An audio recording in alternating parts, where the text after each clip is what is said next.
Okay, y'all, I need everybody to sit down and pay attention right now because what I'm about to tell you is going to completely change how you see the entire Drake and Kendrick Lamar situation. And I'm not being dramatic. I'm not hyping this up for views. There is a sentence buried inside a Manhattan court filing from this week that legal professors are already saying will be quoted in law school textbooks for the next 20 years. And the craziest part? Drake's own attorneys wrote it. Drake's own legal team typed it, filed it, stamped it, and handed it directly to the opposition in the biggest rap rivalry in history. And while the entire internet was busy making memes about the case getting dismissed, while everybody was laughing at the wrong headline and reading the wrong page, Kendrick Lamar's legal team was quietly pocketing what might end up being the single most valuable piece of paper in modern music litigation. So before we go any deeper, before I break down exactly what that sentence says and why it matters so much, do me a favor and hit that subscribe button right now because this is the only channel that actually reads the court filings that the rest of the internet is too lazy to open. Smash the like button, drop a comment, because the next filing is already being drafted somewhere in a Los Angeles office building and the second it drops, I'm going to be reading it out loud for y'all, line by line, page by page. Now let me set the stage for you because this is where the story stops being about a rap beef and starts being about the biggest corporate power shift in modern music industry history. When Drake's legal team sat down to draft the defamation lawsuit against Universal Music Group, they had to make a very specific decision about how to frame the damage. They chose to argue that Drake suffered reputational harm because Universal allegedly deployed a coordinated promotional machine behind Kendrick Lamar's song, Not Like Us. And on the surface, y'all, that looked smart. It matched the public narrative. It matched what Drake was posting online at the time. It gave his lawyers a clean story to tell the judge and it gave the press a headline that basically wrote itself. Everybody in Drake's camp thought they were building a case. But what they were actually building, and I need y'all to really hear me on this, was a permanent, court-stamped, publicly accessible monument to a set of legal admissions that Kendrick Lamar's team could never have created on their own even if they had 10 years and unlimited resources to try. Here's the thing about defamation filings that nobody in the entertainment press ever takes the time to explain properly. When you file a defamation case, you are not just asking a judge for money. You are creating a permanent evidentiary trail that lives inside the public court record forever. Every single claim you make in that filing becomes a formal admission by your own lawyers. Every characterization you use becomes a factual asset that any opposing party in any related dispute can point to later. Every framing choice you make becomes a foundational element that someone else can walk into a courtroom and say, your own attorney said this on the record, and you cannot take it back. And that trail does not disappear when the case gets dismissed. It does not vanish when the memes stop trending. It does not evaporate when the news cycle moves on to the next thing.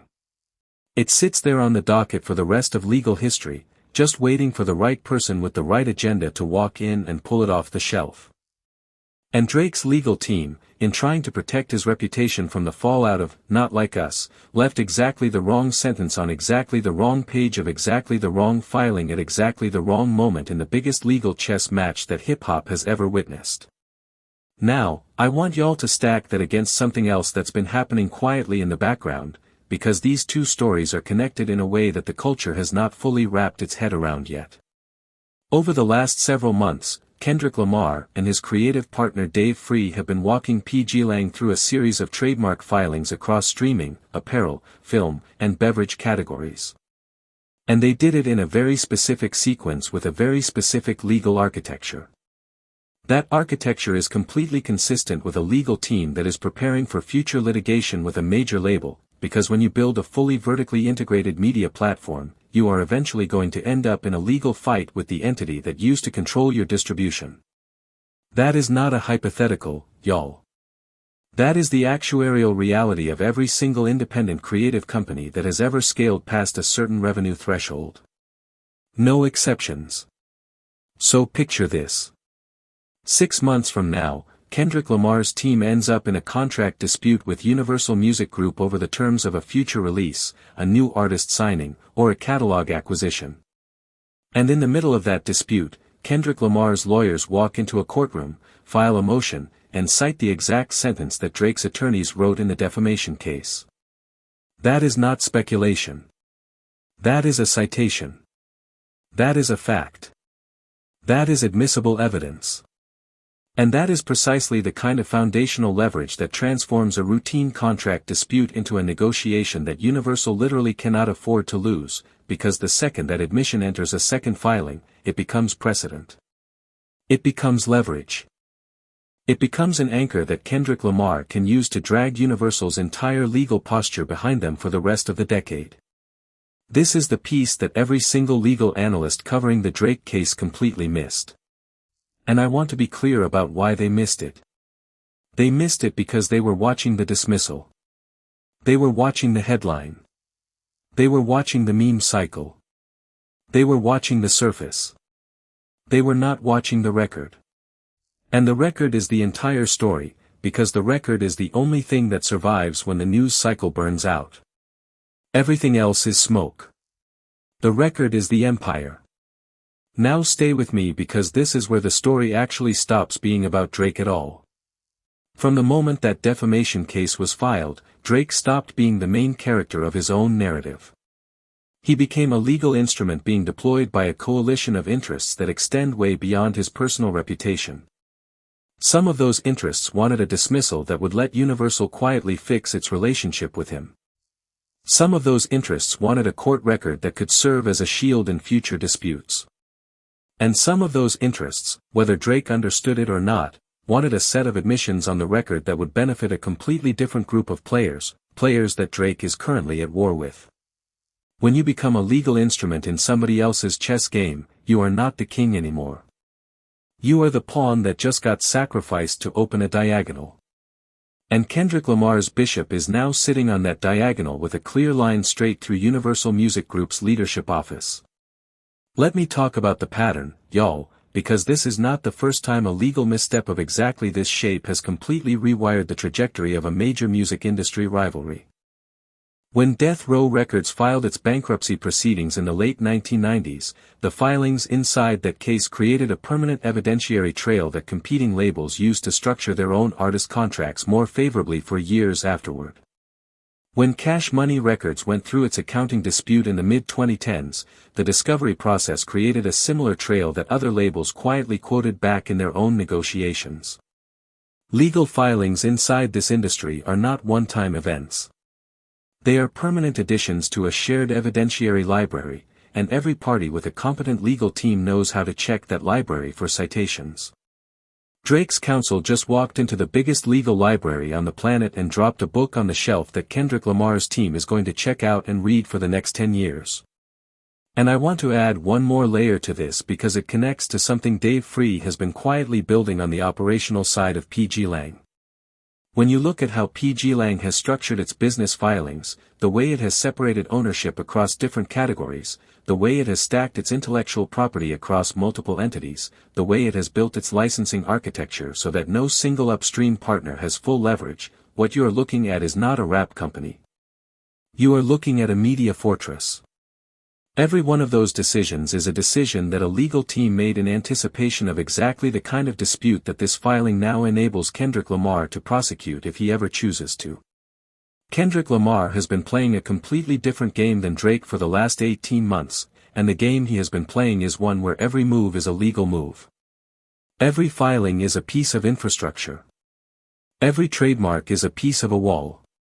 Drake has been playing a game where every move is a headline. And that is why one side is building an empire while the other side is defending a shrinking territory. Let me pause right here and give y'all the visual because this is the moment where the picture actually clicks into place. On one side of the board, you have Drake, who has been the most visible artist in the world for over a decade, whose entire operational instinct is to dominate the timeline, whose reflex to any kind of pressure is to post more, drop more, sue more, and stay in the conversation at all costs. On the other side of the board, you have Kendrick Lamar, who has been almost completely silent for months, who has released almost nothing, who has said almost nothing publicly, and who has quietly filed trademarks, structured business entities, and let his legal team build in the background. When Drake fires, he fires publicly. When Kendrick fires, you do not even know he pulled the trigger until the paperwork surfaces 6 months later and somebody who reads dockets for a living notices what was actually done. That is not a rap beef anymore, y'all. That is asymmetric warfare, and the side with the paperwork always wins the long war. Now, I want to mark my speculation clearly here because I am not going to pretend a filing has been made public that has not been made public. I have not seen a proactive Kendrick Lamar filing on the docket yet. What I am telling you is that there is a scenario, and it is not a fringe scenario, in which Kendrick Lamar's legal team is currently drafting exactly that kind of proactive filing right now, designed to lock in the specific admissions from the Drake vs. Universal record before those admissions can be sealed, redacted, or buried through subsequent legal maneuvering. That kind of proactive filing is precisely what you do when you have identified a golden citation in an opposing party's record and you want to make sure it stays discoverable forever. And if that draft does not already exist in somebody's cabinet at pgLang's outside counsel, I will bet real money it exists within 30 days because that is what a competent legal team does when a gift like this drops into their inbox. And that is the piece Drake's camp is not talking about publicly because I do not believe they can talk about it publicly. I do not believe Drake's attorneys, sitting in the room after the dismissal came down, walked out of that room high-fiving each other. I believe they walked out of that room understanding exactly what they had just done. And I believe there was a very quiet, very difficult conversation about how to communicate to their client that the case being dismissed was actually the least of their problems, because the real damage was already sitting on page after page of admissions that could never be walked back. That is the conversation that happens when a legal team realizes they optimized for the wrong outcome. They optimized for a headline. Kendrick's team optimized for a filing. And only one of those things survives past the news cycle. Let me connect this to what Kendrick Lamar has been telegraphing culturally for the last 2 years, because the pattern is too consistent to be an accident. When Kendrick released Mr. Morale and delivered those lines about ownership and playing the long game, the culture read it as personal storytelling. When he rolled out GNX with statements about business and legacy, the culture read it as regional pride. When he took the Super Bowl stage and made structural choices about which faces to platform, the culture read it as spectacle. But what the culture was actually watching was a legal and cultural roadmap. Every Kendrick Lamar public move has been shadowed by an operational move on the corporate side. Every song has had a filing behind it. Every video has had a trademark behind it. Drake has been playing a game where the song is the finish line. Kendrick has been playing a game where the song is the marketing for the infrastructure. That is a completely different sport, y'all. And when you are playing a completely different sport than your opponent, you do not win by scoring more points. You win because your opponent does not even understand what the scoreboard is measuring anymore. Let me put a finer point on it. When Drake sued Universal Music Group for defamation, he was operating inside a framework where the goal was to protect his personal reputation. When Kendrick Lamar allowed the story to breathe, sat quietly, and let his legal team observe what Drake's legal team put on the record, he was operating inside a framework where the goal was to build permanent structural leverage.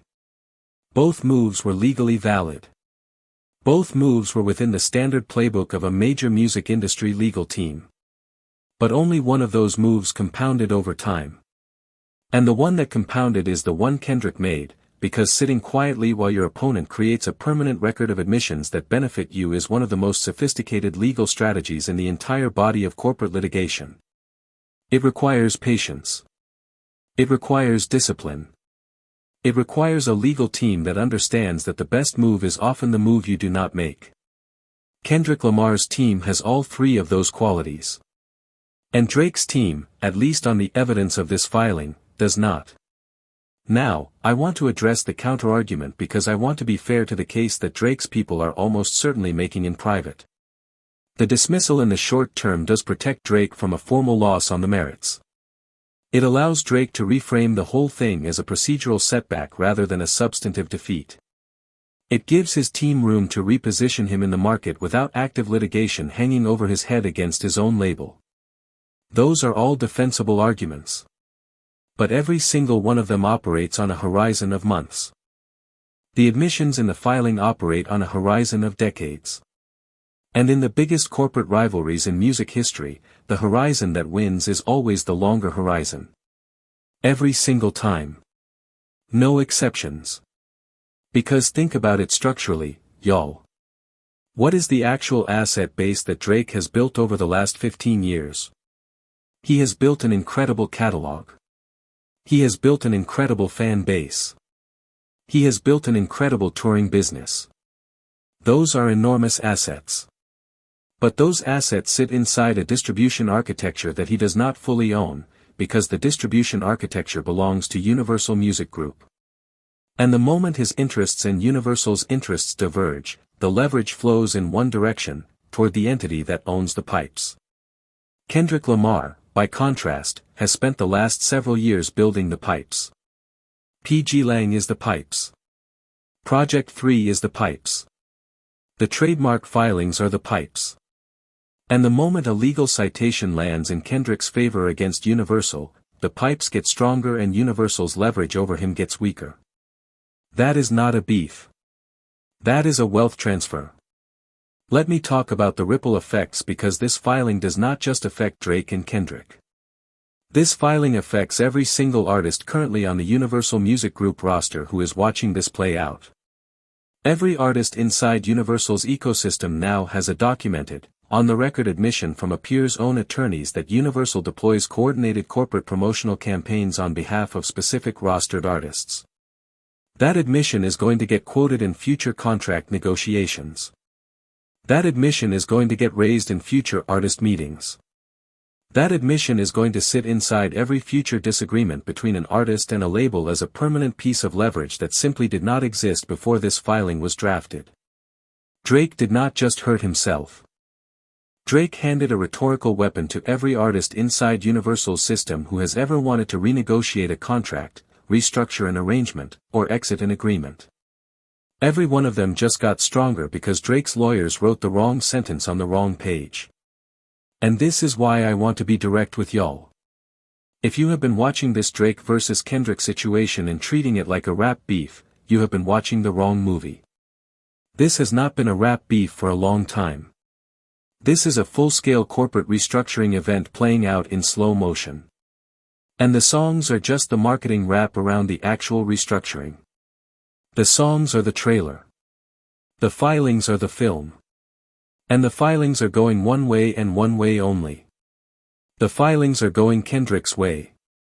And everything else, the interviews, the memes, the posts, the leaks, the discourse, all of it is just noise around a legal reality that hardened into structural fact the moment that defamation case was filed. Now let me pull the camera back and give y'all the 10,000-foot view because I want you to walk away from this video with a framework that lets you see every future development in this rivalry through the correct lens. Lawyers do not just win cases in the moment. Lawyers build architecture. Every filing is a brick. Every admission is a support beam. Every dismissal is a chapter that gets folded into a larger permanent record that outlives the specific case by decades. The architecture that Drake's lawyers built when they filed that defamation case is going to outlive the case itself by a full generation. Every future contract Drake signs, every future negotiation he enters, every future dispute he touches involving Universal Music Group is now going to be shaped by the admissions on the record from that filing. His lawyers, in trying to protect his reputation in the short term, mortgaged his structural leverage in the long term. And Kendrick Lamar's lawyers, who have been building fortress architecture for 18 months, just received a permanent gift that they will draw on for years. And when this rivalry gets written up in music business textbooks a decade from now, the chapter is not going to be titled, "Not Like Us." It is not going to be titled, "Meet the Grahams." It is not going to be titled with any song. The chapter will be titled with a case citation. It will be titled with a docket number. And the lesson at the bottom of the page will be the same lesson that lawyers have been quietly repeating to their clients since the beginning of American corporate history. Never put anything in a filing that you would not want your opponent to quote back to you a decade later. Drake's team broke that rule. And Kendrick's team is going to enforce it. Let me close by connecting this back to the culture because the culture is what actually feels this shift over time. What Kendrick Lamar has done, whether the audience fully understands it yet or not, is he has shifted the very definition of what winning a rivalry in modern hip-hop actually means. For decades, winning a rap beef meant having the better song, the better bars, the better catchphrase, and the better viral moment. Kendrick did all of those things. But Kendrick also did something none of his predecessors ever did at this scale. He kept winning after the song ended. He kept winning inside legal architecture. He kept winning inside trademark filings. He kept winning inside corporate structures. He kept winning inside pieces of paper that most rap fans do not read and most rap analysts do not know how to interpret. And every one of those wins compounds. And every one of them adds a brick to a wall. And Drake, whether he understood the game or not, whether his team explained it to him or not, has now personally handed one of the most important bricks in the entire wall to the person building the wall. And there is no version of this story where he ever gets that brick back. So the next time somebody in your timeline tells you the Drake versus Universal defamation case was a nothing burger, tell them to read the filings. Tell them to check the record. Tell them the record is the empire, and the empire is only getting bigger for one side of this rivalry. Drop your take in the comments, y'all. Do you think Drake's legal team saw this coming, or did they walk into it blind? Do you think Kendrick Lamar's team will file a proactive motion inside the next 90 days to lock in the citations, or do you think they will let it sit until the next contract dispute surfaces on its own? Hit that like button. Smash that subscribe. The next filing is already being drafted somewhere inside a Los Angeles office, and when it lands, this channel will be the first place you hear about it. And we will read it out loud, line by line, page by page, until the culture finally understands that the war has not been about songs for a very long time. It has been about paper. And the paper is going one way. The paper is going Kendrick Lamar's way. And Universal Music Group is starting to understand that they did not just lose a case. They lost a decade of leverage. And Drake, whether he ever admits it publicly or not, is going to spend the rest of his career watching admissions that his own attorney signed get quoted back at him inside filings he never wanted to be the origin of. That is the story. That is the record. That is the empire. Watch the paperwork. The next chapter is already being written.